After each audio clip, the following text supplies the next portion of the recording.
worries. I know you've touched on this a bit, but Chapo asks, is morality a spook?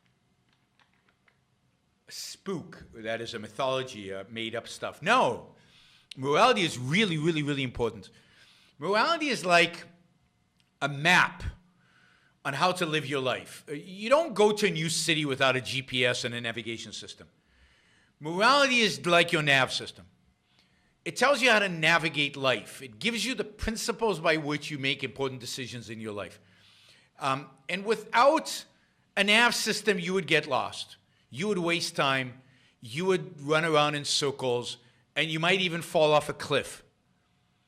The same thing is true of life without morality. Now, I think conventional morality, I certainly think religious morality is a spoof.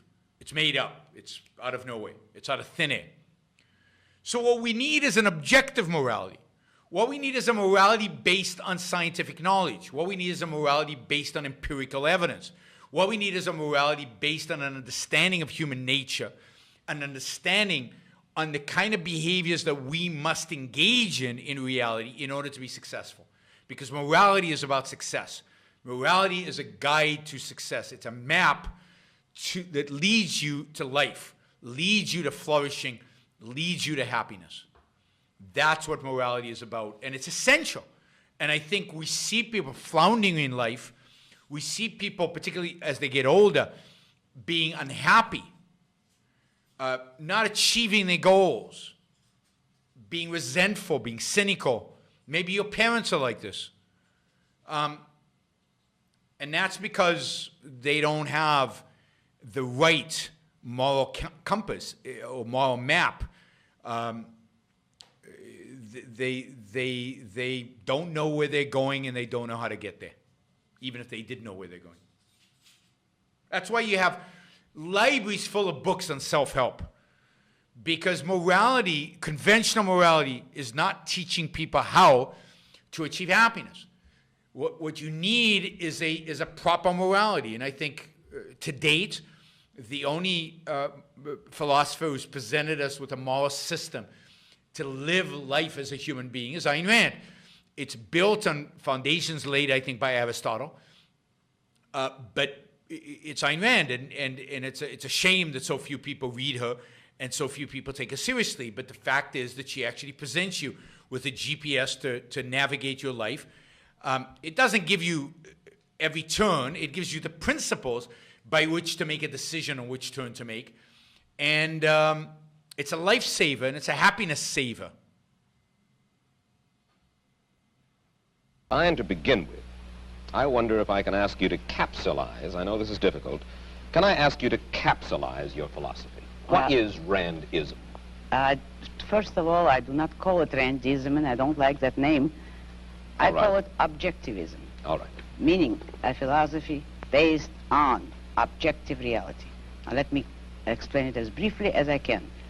First, my philosophy is based on the concept that reality exists as an objective absolute, that man's mind, reason, is his means of perceiving it, and that man needs a rational morality. I am primarily the creator of a new code of morality which has so far been believed impossible, namely a morality not based on faith.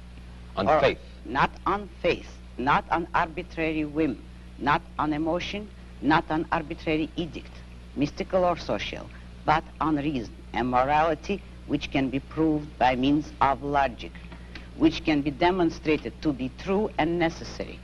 All right, all right. Now, may I define what my morality is? All right. Because this is merely an introduction. My morality is based on man's life as a standard of value.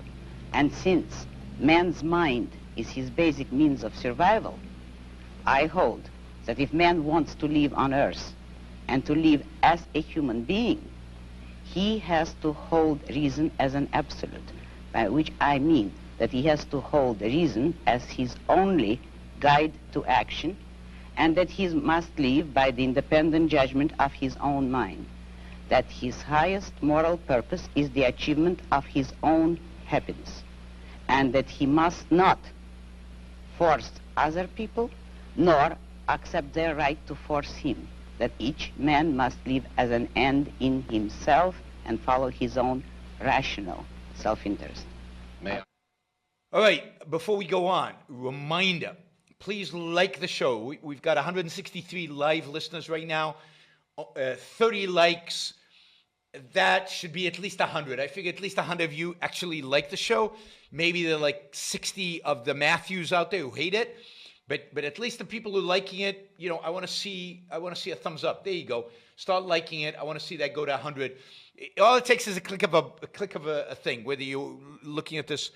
And you know, the likes matter. It's not an issue of my ego.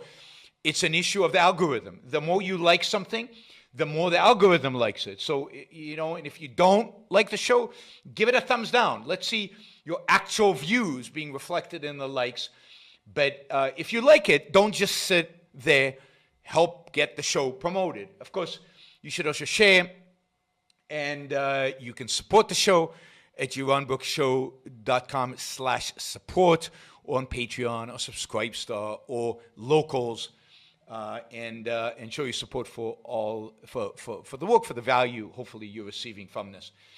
And of course, don't forget, if you're not a subscriber, even if you just come here to troll, or even if you're here like Matthew to defend Marx, then you should subscribe, because that way you'll know when to show up. You'll know what shows are on, when they're on. You'll get notified, right? So, yes, like, share, subscribe, support. Like, share, subscribe, support. There you go. Easy. Do one or all of those, please.